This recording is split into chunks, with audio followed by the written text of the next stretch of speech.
आखिर क्या हुआ था 2 अगस्त 2023 को, यानी बुधवार की बात कर रहा हूँ, यस्टरडे की बात कर रहा हूँ मैं। यानी कि ये समझ लीजिए कि शेयर मार्केट में फिर से एक बहुत बड़ा दबाव देखने को मिला है, बहुत बड़ी गिरावट देखने को मिली है। अच्छा, अगर यहाँ पर मैं ये कहूँ कि इंडियन स्टॉक मार्केट में गिरावट देखने को मिली है तो शायद ये गलत हो जाएगा, क्योंकि अगर हम बात करें इंग्लैंड की, यूरोप की, उसके बाद फ्रांस, जर्मनी, इन सारी मार्केट का आज मैं आपको दिखलाऊंगा कि इन सारी मार्केट में गिरावट हुई है। आखिर क्या रीज़न है, क्यों इस तरह से स्टॉक्स गिर रहे हैं। अच्छा, हमारे इंडिया की तो चलिए इंडिया की हम बात नहीं करते फिलहाल। अगर हम फ्रांस वगैरह की बात करें, जर्मनी की बात करें, तो वहाँ के स्टॉक क्यों गिर रहे हैं, इन सारे मुद्दों पर आज हम बात करेंगे। और मैं आपको बताऊंगा कि आजकल इंडिया की मार्केट में कुछ अच्छा इतना ज़्यादा नहीं चल रहा है, तो आखिर अब आपको क्या करना चाहिए। अगर आप स्टॉक में निवेश करना चाह रहे हैं तो आगे आपको कौन सा कदम उठाना चाहिए। और लास्ट में मैं बात करूंगा म्यूचुअल फंड के इन्वेस्टर के लिए, क्योंकि आपके लिए भी कुछ न्यूज़ है जो कि ज़रूरी है सुनना, तो ज़रूर सुनिएगा। तो चलिए वीडियो को हम शुरू करते हैं, लेकिन उससे पहले एक बात कहना चाहूँगा कि देखिए वीडियो बहुत ही केयरफुली देखिएगा, और अगर आप लेट कर वीडियो देख रहे हैं तो अभी उठकर बैठ जाइए और बिल्कुल गौर से देखने की ज़रूरत है। अगर आप इन्वेस्टर हैं तो, नहीं तो आप जैसे भी चाहे देख सकते हैं, लेकिन अगर आप सीरियस हैं अपने इन्वेस्टमेंट को लेकर तो आप बिल्कुल केयरफुली वीडियो ज़रूर देखिएगा। चलिए वीडियो को शुरू करते हैं, लेकिन उससे पहले हमेशा की तरह एक रिक्वेस्ट, चैनल पे अगर फर्स्ट टाइम विजिट कर रहे हैं या अभी तक सब्सक्राइब नहीं किया है तो चैनल को इंटरेस्टिंग कंटेंट के लिए ज़रूर सब्सक्राइब कर लीजिए, एक लाइक ज़रूर कर दीजिए और वीडियो को शेयर कर दीजिए उन लोगों के पास जो लोग इस तरीके की वीडियो देखना पसंद करते हैं। देखिए अब हम बात करते हैं, सबसे पहले हम बात करेंगे इंडियन स्टॉक मार्केट की। तो देखिए इंडियन स्टॉक मार्केट में 1000 का दबाव देखने को मिल रहा था। कल बुधवार के दिन की मैं बात कर रहा हूँ, और बुधवार का दिन इंडियन स्टॉक मार्केट के लिए बिल्कुल ही अच्छा नहीं रहा है, क्योंकि यहाँ पर 1000 का दबाव देखने को मिल रहा था और काफ़ी ऐसे शेयर्स हैं जो काफ़ी हद तक गिर रहे थे। जैसा कि अगर हम निफ्टी 50 की बात करें तो बाद में रिकवरी हुई, ये चीज़ हम बाद में बात करेंगे।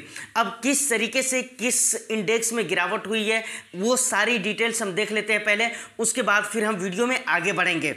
तो देखिए सबसे पहले अगर मैं बात करूँ निफ्टी 50 की, अगर परसेंटेज वाइज बात की जाए तो 1.050% की गिरावट हुई है। सेंसेक्स की हम बात करें तो यहाँ पर अगर परसेंटेज वाइज अगर हम बात करें तो 1.02% की गिरावट देखने को मिली है।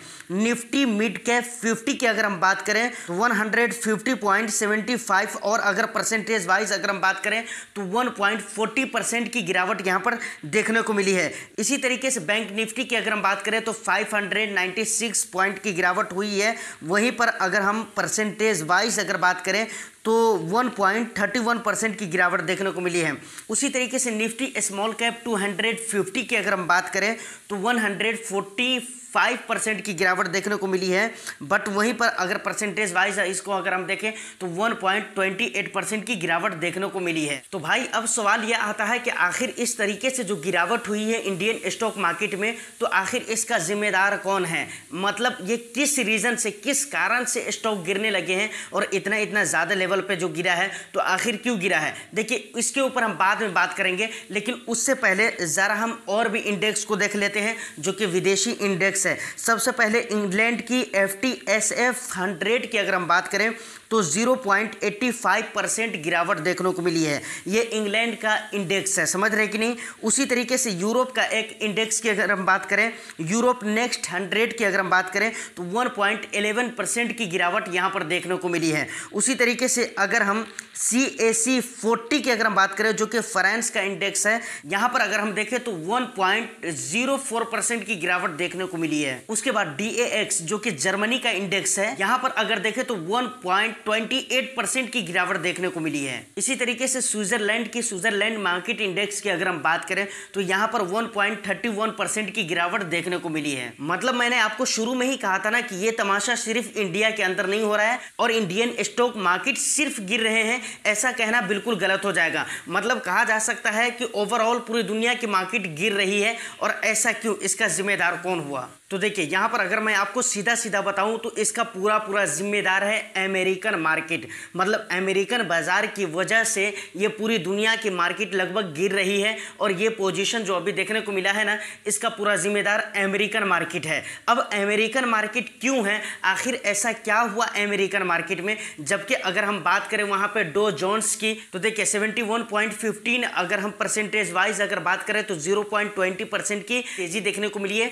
जो कि ठीक ठाक है। तो आखिर फिर अमेरिकन बाजार इसका जिम्मेदार कैसे हो सकता है, जबकि अगर नेस्डैक की अगर हम बात करें तो वहां पर भी मतलब आपको बताऊं तो 1.01% की लगभग गिरावट देखने को मिली है, जो कि नेस्डैक के लिए सही नहीं रहा। तो देखिए मैं कई मर्तबा बोल चुका हूं कि ओवरऑल जिम्मेदार जो है वो अमेरिकन मार्केट है। वो क्यों है, देखिए आपने देखा होगा कि पूरा कंट्रोल उसके हाथ में था। मतलब अगर नेस्डैक गिरा और अमेरिकन बाजार में जब गिरावट हुई तो यहाँ इंडियन मार्केट में भी गिरावट हुई। उसके बाद जब अमेरिकन स्टॉक में रिकवरी हुई तो इंडियन स्टॉक में भी रिकवरी हुई, क्योंकि आपने देखा होगा कि निफ्टी 50 300 के करीब में गिर चुका था, लेकिन लास्ट के जो आधे पौन घंटा थे ना उसमें कुछ हद तक की रिकवरी हुई, फिर 207 पे आकर रुका। तो अब ये जो रिकवरी हुई है इसलिए हुई है क्योंकि यूएस के मार्केट में भी रिकवरी हुई, इसलिए हमारे यहाँ भी निफ्टी 50 में रिकवरी देखने को मिला है। तो अब यहाँ पर सबसे बड़ा सवाल ये आता है कि यूएस की मार्केट गिरी, लेकिन यूएस की मार्केट गिरी ही क्यों, क्या रीजन है, किस रीजन की वजह से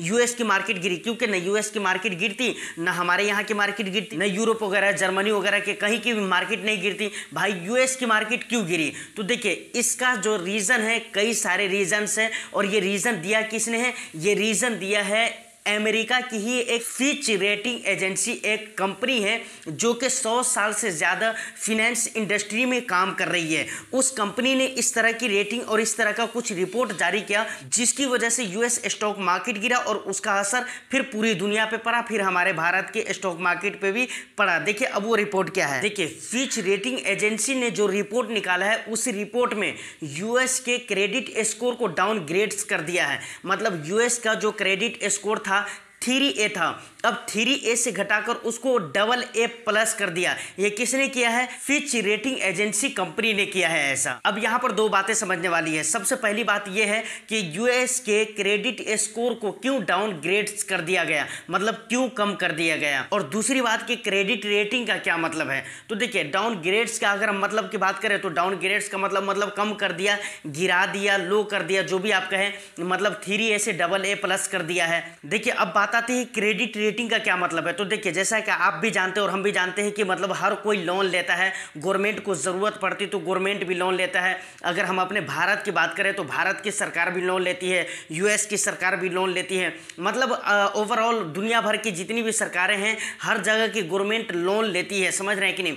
इंडिविजुअल आदमी भी लोन लेता है, हम और आप भी लोन लेते हैं। तो लोन हमें जो दिया जाता है वो किस बुनियाद पर दिया जाता है? ये देखा जाता है कि भाई ये बंदा किस तरीके का है, ये टाइम पर पैसे वापस करता है या नहीं करता है। तो आप अगर टाइम पे पैसे वापस कर देते हैं तो वहां पर आपको क्रेडिट स्कोर, जिसे आप सिविल स्कोर भी कहते हैं, वो बहुत अच्छा बन जाता है। अगर आपका क्रेडिट स्कोर अच्छा है, अच्छा क्रेडिट आपने बना कर रखा हुआ है, टाइम पर आप पैसे दे देते हैं, EMI पेड कर देते हैं, तो कंपनी, कोई भी कंपनी हो या बैंक हो, आपको ईजिली लोन दे देती है या कोई भी चीज़ EMI पे दे देती है। बट अगर आपका सिविल स्कोर अच्छा नहीं है, क्रेडिट स्कोर अच्छा नहीं है, तो वहाँ पर आपको बहुत ज़्यादा परेशानियों का सामना करना पड़ता है।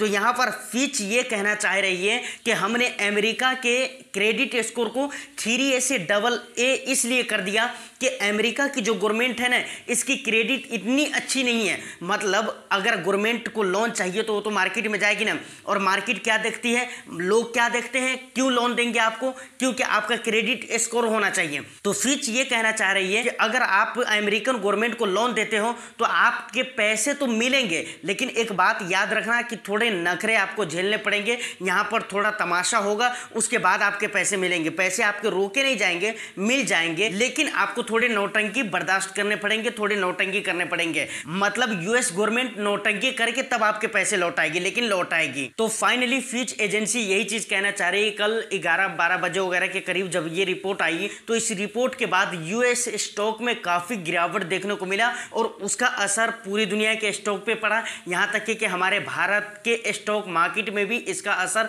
पूरा देखने को मिला। देखिए यहाँ तक कि ये सारी बातें कंप्लीट हो जाती है। अब हम बात करते हैं जो लोग म्यूचुअल फंड में इन्वेस्टमेंट करना चाहते हैं तो उनको क्या करना चाहिए, क्या उनके लिए ये सही टाइम है इन्वेस्टमेंट करने का। तो देखिए यहाँ पर मैं आपको बताना चाहूँगा कि अगर मैं पिछली वीडियो में भी कहा था कि कुछ दिन वेट कर लीजिए और आपके वेट करने का ये अच्छा दिन आ रहा है आपके इन्वेस्टमेंट के लिहाज से देखूँ तो, क्योंकि इन्वेस्टमेंट करने का अच्छा टाइम आ रहा है धीरे धीरे। अगर मैं SIP की बात करूँ तो SIP आप स्टार्ट कर सकते हैं, कोई दिक्कत वाली बात नहीं है। बट अगर आप लंबा चौड़ा एक लमसम करना चाहते हैं, अगर बड़ा अमाउंट आप इन्वेस्ट करना चाहते हैं लमसम के जरिए, तो यहाँ पर बड़ा अमाउंट अभी आपको इन्वेस्टमेंट नहीं करना है। कुछ दिन तक के और सब्र करके देखना है, मार्केट की हालतों को देखना है कि क्या आगे करती है मार्केट और क्या होने वाला है मार्केट में। तो फाइनली मेरे कहने का मतलब ये है कि अगर आप बड़ा अमाउंट इन्वेस्टमेंट करना चाहते हैं लमसम के जरिए तो अभी वो चीज़ आपको नहीं करना है। मतलब लंबा अमाउंट आपको लगाना नहीं है, थोड़ा बहुत करके आप लमसम कर सकते हैं, टाइम है करने का, कोई दिक्कत नहीं है। लेकिन बड़ा अमाउंट अभी भी आपको इन्वेस्टमेंट नहीं करना है। तो दोस्तों आज की इस वीडियो में इतना ही। उम्मीद करता हूं कि वीडियो आपको अच्छी लगी हो। वीडियो अगर अच्छी लगी है तो वीडियो को लाइक कर दीजिए, शेयर कर दीजिए उन लोगों के पास जो लोग इस तरीके की वीडियो देखना पसंद करते हैं। और इंटरेस्टिंग कंटेंट के लिए आप चैनल को ज़रूर सब्सक्राइब कर लीजिए। मैं फिर मिलता हूँ किसी नेक्स्ट एंड इंटरेस्टिंग वीडियो में। जब तक लिए all the best. Thank you for watching.